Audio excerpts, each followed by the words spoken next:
Jimmy बालक राखे महतारी। जिस प्रकार माँ अपने बच्चे को अपने साए में रखती है, वो कुछ भी कार्य करे लेकिन उसका ध्यान कहाँ रहता है? बालक पर रहता है। ठीक उसी प्रकार भगवान कहते हैं कि मैं कहीं भी हूं लेकिन मेरा ध्यान मेरे भक्त पर रहता है।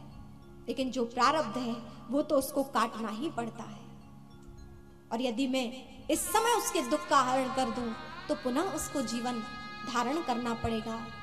और मैं नहीं चाहता कि जिसको मैं मिल जाऊं या जो मेरा प्रिय भक्त हो उसे कभी फिर पुनः इस आवागमन के चक्कर में फंसना पड़े, इस भवाटवी में पड़ना पड़े, इस संसार के चक्र में पड़ना पड़े। इसलिए भगवान अपने भक्तों की सेवा करते हैं। आप देखिए कि माधव दास जी की भक्ति कि भगवान स्वयं अपने मंदिर को छोड़कर माधव दास की सेवा करने आते हैं। लेकिन भगवान ही नहीं, यहां माधव दास की आप भक्ति को देखिए कि जितना समर्पण, कभी जीवन में कोई शिकायत नहीं।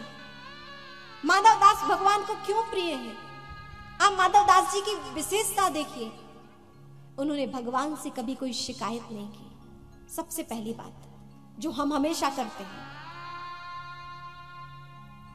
दूसरी बात, भगवान से कभी कुछ मांगा नहीं जो हम हमेशा मांगते हैं। किसी का बुरा नहीं किया माधव दास ने, जो हम तत्पर रहते हैं। ये तीन सबसे बड़ी विशेषता जिसके कारण माधव दास जी में ये दिव्य गुण होने के कारण भगवान उनके हो गए। ये तीनों कार्य, और हम इन तीनों कार्यों को सदैव विपरीत करते हैं। हम भगवान से शिकायत भी करते हैं कि भगवान ये नहीं दिया, वो नहीं दिया, इसको दिया, हमें नहीं दिया, और शिकायत के पश्चात भगवान से मांगते भी हैं, हे भगवान हमें ये मिलना चाहिए, ये मिलना चाहिए, ये हो जाए, ऐसा हो जाए, वैसा हो जाए। हम भगवान से तो मांगते हैं लेकिन भगवान को कभी नहीं मांगते।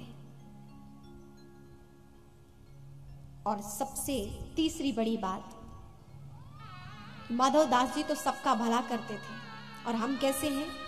हम सुखी हो जाए चाहे फिर कोई कितना भी दुखी हो जाए, और स्वयं के सुख के लिए हम किसी दूसरे को कष्ट देने से कतराते भी नहीं, घबराते भी नहीं। हमारा अहंकार पुष्ट हो जाए, हमारी बात सिद्ध हो जाए, हम ऊंचे बन जाएं, इसलिए जो हमारे मन में आता है, जिस भी वाणी का हम प्रयोग करना चाहें वो कर देते हैं, चाहे किसी को भले ही बुरी लग जाए, किसी को हृदय को हम आहत पहुंचा देते हैं, कष्ट पहुंचा देते हैं। बस हम सुखी होना चाहिए, और अपनी प्रसन्नता और अपने सुख के लिए, अपने अहंकार को पुष्ट करने के लिए, अपने आप को बड़ा दिखाने के चक्कर में हम दूसरे को दुखी कर देते हैं। और भगवान उसे कभी नहीं मिलते जो दूसरों का दुख देते हैं, दूसरों को दुखी में ही देखना चाहते हैं, कष्ट में ही देखना चाहते हैं। इसलिए इन चरित्रों को सुनना परम आवश्यक है। इसीलिए इन भक्तों के चरित्रों को बार बार निरंतर श्रवण करना बहुत महत्वपूर्ण है, कि हम सीखें इन भक्तों के चरित्रों को श्रवण करके कि हमें जीवन में किस चीज की विशेषता की आवश्यकता है, कि हमारे लिए भी कभी भगवान आए और हम भी भगवान से कहें कि हे भगवान हमारे भी घर आप कभी पधारिए। मैंने बांध लिया प्रेम वाला कंगना, आओ हरि आओ मोरे अंगना।